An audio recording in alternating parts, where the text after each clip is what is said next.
ჩემს პრაქტიკაში არის ბევრი შემთხვევა და ახლაც მაქვს ეს შემთხვევა, არ ვიცი როგორ დასრულდება და იმედი მაქვს, რომ კარგად. როდესაც მოდის პაციენტი, არის ორსულობა, ესე იგი ტესტი დადებითია, გასაგებია, მაგრამ ქორიონული გონადოტროპინი რაღაცა ნელა მატულობს თითქოს, ხო, ერთხელ ჩააბარა, მერე მეორედ 48 საათში და არ არის ისეთი მატება.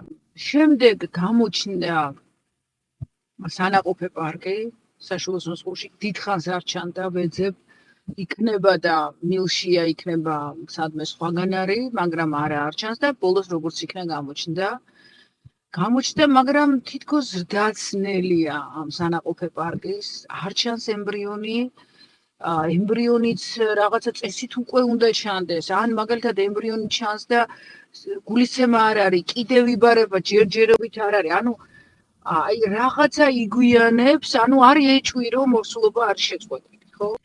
და ეს სწორედ ის შემთხვევაა, როდესაც არ იცი ემბრიონი ვითარდება თუ არა, შეგიძლია თავისუფლად არავინ არ დაგსჯეს, არც იურიდიულად, არანაირად. შეგიძლია გაუშვა და უთხრა რომ იცი რა შეწყვეტილია ორსულობა, შეწყვიტე წავლები, ან გამოფხეკა გაიკეთე და დამთავრდა, ხო, ძალიან მარტივია.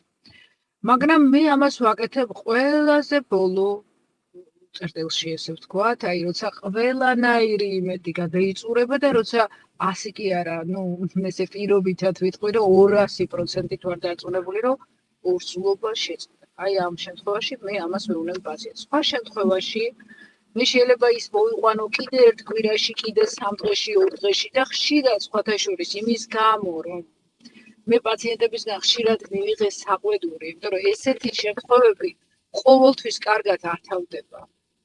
ზოგჯერ არის რომ აი ესე მოვიყვან ერთხელ, ორჯერ, სამჯერ, 4ჯერ და ბოლოს ვეთყვი რომ არა, ეს შეწყვეტილია. და მე პაციენტებს აქვს დიდი საყვედური, აი ძალიან ესეთი რომ აი თქვენ ტყუილად მატარეთ, ტყუილად ფული მახარჯინეთ, ამიტომ მე ფულს არ ვახტევინებ ხოლმე ესეთ რაღაცებზე, ვცდილობ ყოველ შემთხვევაში მაქსიმალურად უფასოდ ვუყურებ შემდგომ იმას, სანამ არ დავწუნდები რომ ცოცხალია. სწორედ აი ამ მომენტის გამო და მეორე კიდევ მეუბნებიან რომ მე წავლენ სადღაც გაიკეთებენ გამოფხიკას და აი ექიმა მითხრა ჩვენ რო არ გამოგვეფხიკა და მოიწამლებოდი იმ მკვდარი ნაყოფით, რაც არის სრული სისულელე, აბსოლუტური სისულელე. ერთი კვირა და ორი კვირა კი რა მთელი თვე შეიძლება იყო და არ გამოიფხიკო, არაფერი არ მოიწამლება. და რატო და როგორ ამას მტკიცებითი მედიცინით და კვლევებით და ასე შემდეგ არსებობს ამაზე უკვე კვლევები, ამას ცალკე შემეცნებით ვიდეოს გავაკეთებ და აგიხსნით რა შემთხვევაში შეიძლება იყოს ეგრეთ წოდებული მოწავლა, რაც ჩემ 25 წლიან პრაქტიკაში ესეთი რამე არ ყოფილა ჯერ. რატო ვაკეთებ ასე? პირველი მე აგიხსენით, იმიტომ რომ ექიმი ვარ და ჩემი მთავარი პრინციპი არის რომ არ დაუშავო, მაქსიმალურად არ დაუშავო პაციენტს ერთი. და მეორე, იმიტომ რომ ჩემი გამოცდილებითაც მე უამრავი მყავს ისეთი ორსული, რომელსაც უპირებდნენ გამოფხეკას, ეუბნებოდნენ უკვე მკვდარია ნაყოფი, მაგრამ აი ესეთი კონტროლით, დინამიკაში და ასე შემდეგ აღმოჩნდა რომ უბრალოდ ნაყოფი არ არის მკვდარი და ის განვითარდა და მე ბავშვიც დაიბადა.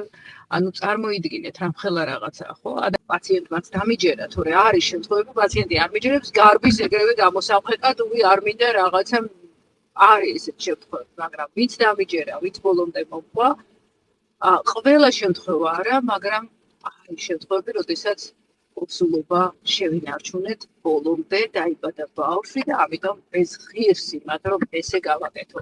არსებობს მედიცინაში ზუსტი მონაცემები, რომ თუ ემბრიონი არის აი ამ ზომის და არ არის გულისცემა, დიდი ვარაუდით 99% არის მკვდარი ნაყოფი, მაგრამ 10 დღეში ან 1 კვირაში აუცილებლად უნდა გადაამოწმო. აი ესეთ სტანდარტი არსებობს, ხო, ორსულობის თითქმის შეწყვეტის რისკის მართვის სტანდარტი guideline, რომელშიც ასევე იგივე პრინციპია და ამიტომ რაც არ უნდა მისაყვედუროთ, ვინც მისაყვედურეთ უკვე, იმის გამო რომ მე გატარეთ, მაგრამ შეწყდა ორსულობა, ხო, საბოლოოდ. მე მაინც ასე გავაკეთე.